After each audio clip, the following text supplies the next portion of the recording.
Smite's items have a long and storied history, with some being absolutely unusable, while others warped the whole meta of the game around them. Well, this video is going to be covering the latter, as we discuss some of Smite's most notorious and ubiquitous items that damn near consumed the meta at the time. If you've been following me for a while, you probably remember the time my YouTube channel was hijacked to promote NFT scams.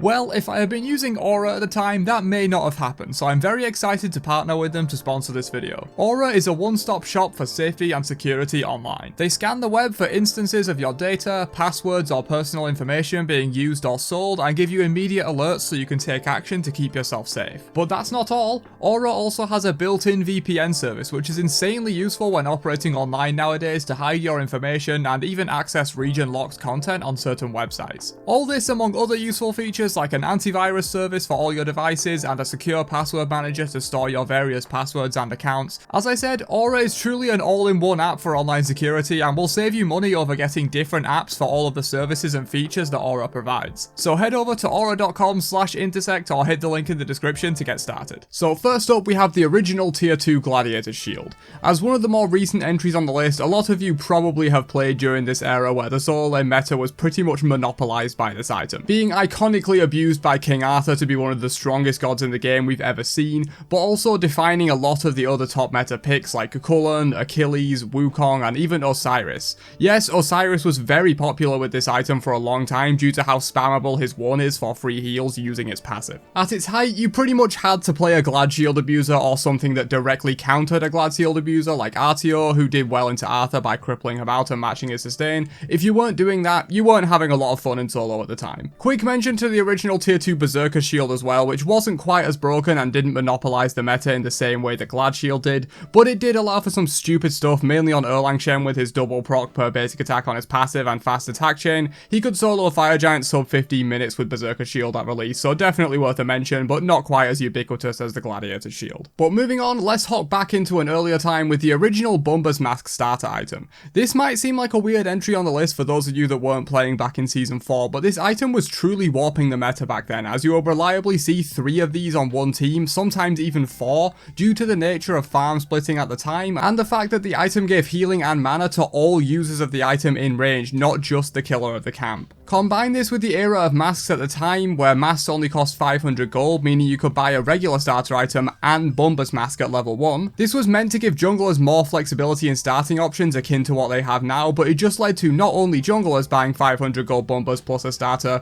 but also mid laners and supports buying 500 gold BUMBA'S plus a starter. And you even saw some solo laners buying this item at the peak of its popularity simply for blue buff and back camp invades. While not the most broken item on the list in terms of sheer power level by any means, it was one of the most warping items we've had in a long time, given its sheer ubiquity and the amount it was picked up on teams. Season 4 was one of the most hilariously broken seasons and had some wacky metas for sure, so let's stick with it and talk about a true classic in the Smite community, HASTENED FATALIS. So this was sort of similar to Glad Shield from before, but in the ADC role. While it didn't necessarily limit the god pool like Gladiator Shield did because every hunter was happy building this item at its peak, it was basically essential to build this item when the 10 penetration was added. Any hunter without this item would simply get out-traded and outmaneuvered both in lane and in teamfights. The story of HASTENED FATALIS is one of the most well-known in the Smite community at this point, so I won't spend longer on it than this, but it definitely monopolized the ADC role back in its heyday. But moving on to a much more recent item that I'm sure a lot of you experienced in Season 9, we have the release version of SPHINX Baubles. This item nowadays is pretty mediocre. It can find occasional niche success, but has fallen far from its heights at release when it was one of the most broken items we've ever seen. Allowing 60% cooldown reduction with the downside of losing damage instead of losing protections, this item was near ubiquitous for a while on tanks, be that supportive Guardians where it saw most of its success, or even bruiser solo laners.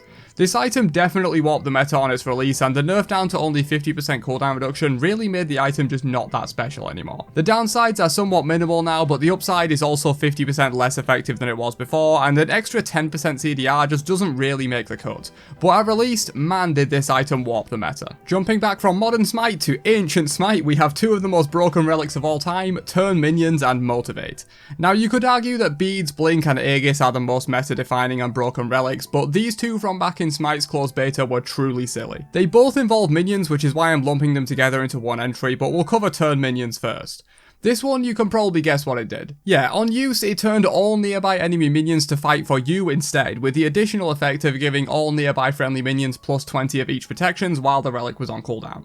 So you would effectively take this into the first wave of the match, use it, and push the lane with 12 buffed up minions versus 0 for the enemy. If the enemy tried to fight into this, they just died. If they didn't try to fight into it, they eventually just lost their towers to multiple uses of this relic. There was of course some interesting counterplay in terms of both players taking turn minions and then whoever uses theirs first loses, since you can counter and turn all 12 minions back against your opponent. But this one truly warped the Smite meta back in the day, as anyone who didn't take it basically lost a lane guaranteed. Motivate is the other of this dynamic duo of deadly devices and probably the weaker of the two, but still a meta definer. Motivate essentially turned your minions into super minions. There are a few slightly different versions lurking around in the archives, with some of them just stating it directly turned the minions into fire minions, while others saying it doubled their health, which is even stronger than fire minions.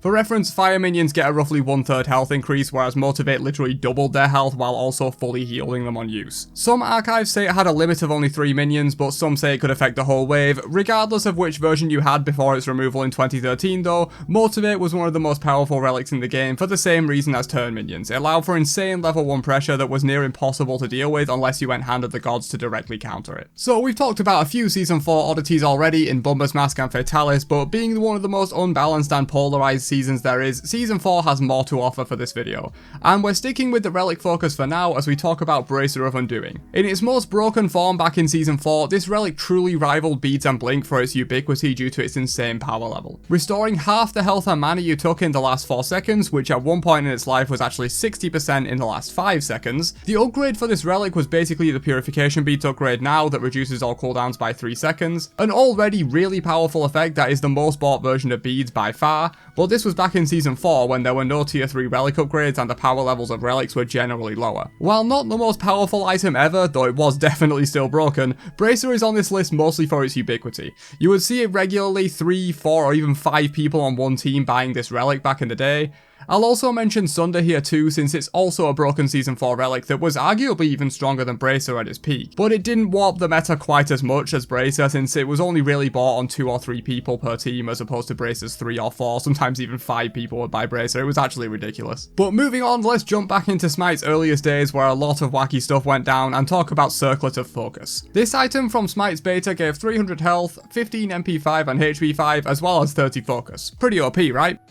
Wait, they don't all know what focus is? So focus was a mechanic from way back in 2013 that was essentially a reverse of crowd control reduction. The more focus you have, the longer your CCs last on enemies and the stronger they are. That description alone probably made a lot of you realize how stupid of a mechanic this actually was and how unfun it made the game, by warping the whole meta around getting as much focus as physically possible for extended CC durations. I used CIRCLET here since it was the item that gave by far the most focus out of any in the game, since it not only came with 30 base focus but also had a passive that casting an ability gives you an extra 10 focus for 5 seconds with a max of 2 stacks. So all in all, this item gave 50 focus total, which was more than double what most other focus items offered in the game, and this was the main offender back in the day. For those curious, here is a full list of items that had focus on them when this mechanic was a thing. Many but not all of these items still exist today. Focus was removed from all items and abilities in beta patch 0.1.1349. The patch Neath was added to the game, so most of you probably never experienced this mechanic. But going from a more unknown entry to arguably the most well-known and broken item in Smite's entire history, we have Golden Bow and Throwing Dagger. Much like Fatalis, these two items have been written into Smite legend at this point in the way they warped the ADC meta around them, and honestly the entire Conquest meta in general had to be played with this item in mind and the insane farm it gave ADCs. Allowing all hunters to quickly and easily clear the wave with no mana or cooldown investment using the splash damage passive on this allowed them to get leads the likes of which we have not seen since. And we all know that a fed ADC is the worst role to deal with being fed. Like Fatalis, I won't spend too much time on Golden Bow since it's written into Smite at this point, and I'm sure many of you watching either played back then or have at least heard of this item before. And finally, our last entry on the list is Reinforced Boots and Greaves.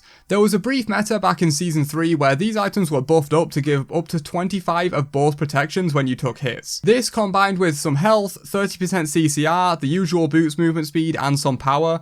These boots basically made you immortal in the early game because not only were they the cheapest boots, so you got them very early, giving 150 health and 25 of each prots made 3 or 4 people on each team grab these boots over all 3 of the other options that existed back in the day. These boots that cost only 1400 gold were almost as efficient defensively as an item like Spirit Robe, which cost over 1000 gold more. The only role that didn't regularly buy these was ADC, but even then sometimes you would see the occasional ADC pick them up, even in pro play. This was definitely the most broken set of boots we ever saw, despite magical pen boots and broken Talaria boots, some other really good boots that existed back in the day, but this one was just insane. Definitely an item that completely warped the meta of Smite back in Season 3. But that's all I've got for 10 items that completely warped the Smite meta through their ubiquitous use on several members of the team. Let me know if you experienced any of these items in their heyday down below, and don't forget to drop a like before you leave. Catch you guys in another one later on. Have a great day, and peace out, you nerds.